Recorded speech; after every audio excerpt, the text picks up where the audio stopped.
Hello everyone, సఖి తెలుగు ఛానల్కి స్వాగతం అండి. ఈ మధ్య నేను గార్డెనింగ్లో ఇదిగోండి ఈ కుండల్ని రెడీ చేసి పెట్టాను. చాలాసార్లు పెడదాం వీడియో అనుకున్నాను కానీ కుదరలేదు. ఈ రోజు కుదిరిందనమాట. అయితే ఇది నేను శివరాత్రి ముందు రోజు తీసిన వీడియో అనమాట. మేము శివరాత్రి ముందు రోజు కనకదుర్గమ్మ వారి టెంపుల్కి వెళ్ళామండి. మార్నింగ్ టైంలో వెళ్దాము అంటే అందరూ మార్నింగ్ టైంలో అమ్మవారిని చూసే ఉంటారు కదా. నేను 7, 8 ఆ టైం అప్పుడు వెళ్ళాను. ఎందుకంటే మేము రాత్రిపూట ఎప్పుడు చూడలేదు. ఎవరైనా చూడని వాళ్ళు ఉంటే ఈ రాత్రిపూట వీడియో చూస్తారని చెప్పి నాకు అనిపించింది అనమాట. ఇదిగోండి సాయంత్రం అయ్యేటప్పటికి ఇలా లైట్స్తో అమ్మవారు కొండ మెరిసిపోతుంది. ఇంద్రకీలాద్రిపై అమ్మవారు దగదగదగా మెరిసిపోతుంటే చూడడం అనేది చాలా అద్భుతంగా ఉంటుందన్నమాట. ఇదిగోండి చుట్టూ ఇలాగా కొన్ని షాప్స్ ఉంటాయన్నమాట. అమ్మవారికి గాజులు, చీర, పసుపు, కుంకం ఇవన్నీ షాపుల్లో అమ్ముతారు. మనం కొబ్బరికాయ ఇవన్నీ కూడా ఇక్కడే తీసుకోవచ్చండి. వాటితో పాటు ఇక్కడ సందర్శకులు, పర్యాటకులు అలా వస్తారు కదా, వాళ్ళకు కూడా కొన్ని బొమ్మలు అవి ఇవి కొనుక్కోవడానికి, గుర్తుగా ఏవైనా పెట్టుకోవడానికి అమ్మవారి ఫోటోలు అవి కూడా అమ్ముతారు. ఇక్కడ మనకి తిరుపతిలో అమ్ముతారు కదండి షాప్స్, అట్లాంటివే ఉంటాయి. మేము ఆ దగ్గర దాకా అమ్మవారి గుడి దాకా బండి మీద వెళ్ళిపోయాము. బండి వరకు అలౌ చేస్తారండి. అక్కడి నుంచి లిఫ్ట్లో ఇంద్రకీలాద్రి పైకి వెళ్ళామన్నమాట. అసలు అమ్మవారి చరిత్ర ఏంటంటే, అమ్మవారు కృతాయుగానికి పూర్వం కీలుడనే యక్షుడు అమ్మవారి గురించి ఘోర తపస్సుని ఆచరించాడంట. ఆ తపస్సు చేసినప్పుడు అమ్మవారు ప్రత్యక్షమయ్యి ఆయన్ని కొండగా మారమని, అంటే కీలాద్రిగా మారమని చెప్పిందంట. కీలుడు అనే యక్షుడు వల్ల అది కీలాద్రిగా మారిందనమాట. అయితే ఆ రాక్షస సంహారం తర్వాత అమ్మవారు వచ్చి ఈ కొండ మీద వెలిసారనమాట. అయితే ఇంద్రాది దేవతలు వచ్చి పూజించటం వలన అమ్మవారి కొండకి ఇంద్రకీలాద్రిగా పేరు వచ్చిందని ఇక్కడ వాళ్ళు చెప్పుకుంటారండి. అమ్మవారు కూడా చక్కగా కనకవర్ణంతో దగదగా మెరిసిపోతుంటారంట. అందుకనే అమ్మవారిని కనకదుర్గమ్మ అని పిలుస్తారంట. ఆవిడికి భవానీ అని పిలిచిన పేరంటే ఇంకా ఇష్టం అంట. నాకు కూడా ఇక్కడ వాళ్ళని కనుక్కున్నాకే తెలిసిందనమాట.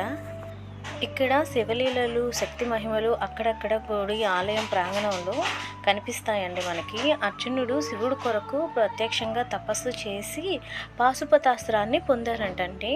ఇక్కడ దుర్గా మల్లేశ్వర స్వామి ఆలయం కూడా ఉంటుంది. శివుడు కోసం ఇక్కడ ఈరోజు చాలా పూజలు అయితే చేసి కొన్ని సాంస్కృతిక కార్యకలాపాలు కూడా కొన్ని ఇక్కడ చేశారనమాట. ఈరోజు అమ్మవారి దర్శనం అయితే మాకు చాలా చాలా చాలా బాగా అయిందండి. 10 నిమిషాలు అలాగే అమ్మవారి దగ్గరే ఉండి అలా చూడడం అయితే జరిగింది. నాకు చాలా సంతోషంగా అనిపించింది. ఇదిగోండి ఇక్కడ చెట్టులా కనిపిస్తుంది కదా, ఆ చెట్టు దగ్గరే అమ్మవారికి పసుపు, కుంకాలు మరియు చీర అవన్నీ ఇస్తారు. ఇచ్చిన తర్వాత ఏంటంటే అర్చన చేయిస్తారు. ఇదిగోండి అమ్మవారికి కట్టిన చీరలు కూడా ఇక్కడ ఇస్తారనమాట. పైన చూసారు కదా, ఈ రావి చెట్టుకే అవన్నీ కడతారు.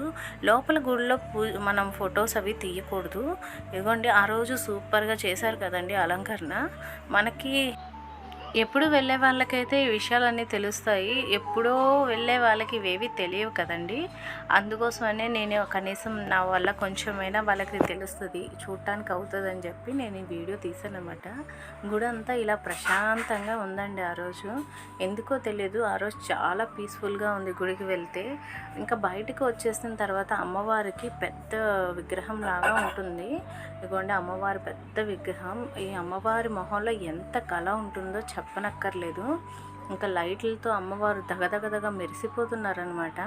అక్కడే కొంత నృత్యాలు గట్టా అవుతున్నాయన్నమాట. ఎందుకంటే దుర్గా మల్లేశ్వర స్వామి వారి దేవస్థానం వాళ్ళు ఉంటారు కదా, వాళ్ళు ఈ నృత్య ప్రదర్శన పెట్టారనమాట. అక్కడ చూసారు కదండి పువ్వులు అవన్నీ.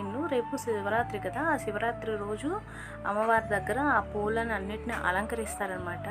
ఇంకా పిల్లలైతే చెప్పనక్కర్లేదండి, నృత్యాలు ఏం చేశారంటే అసలు భరతనాట్యానికి ఒక అందం వచ్చేసింది. అంత బాగా చేశారు. ఒక్కొక్కరు ముద్దుగానే యశోద అంటూ కొందరు చేస్తే, కొంతమంది ఆనంద నిలయుడు అంటూ ఇలాగా నృత్యాలు చేస్తూనే ఉన్నారు. ఇంకా టైం ఎలా గడిచిపోతుంది అనేదే తెలియలేదు. మేమైతే 9, 9:30 దాకా ఈ నృత్యంలో పడిపోయి ఉండిపోయాము. అలా చూస్తూనే ఉన్నాం అనమాట. వెనకాతల బ్యానర్ దగ్గర చూశారు కదండి శివయ్య అని, అలా ఉంటారనమాట దుర్గా మల్లేశ్వర స్వామి. ఎప్పుడైనా చూడకపోతే విజయవాడ వచ్చినప్పుడు ఖచ్చితంగా చూడండి. ఆయన దర్శనం చేసుకుంటే అన్ని కోరికలు తీరుతాయని అందరూ అంటారనమాట. ఒక్కొక్కరు ఏం నృత్యం చేశారంటే ఒకళ్ళని మించింది ఇంకొకళ్ళు మించింది ఇంకొకరు అన్నట్టుగా చేశారండి. చిన్న పిల్లలు అయితే ఎంత చక్కగా చేశారో, అసలు కళ్ళు తిప్పుకోలేనంత అందంగా రెడీ అయ్యారండి.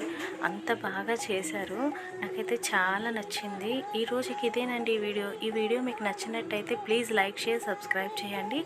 Thanks for watching.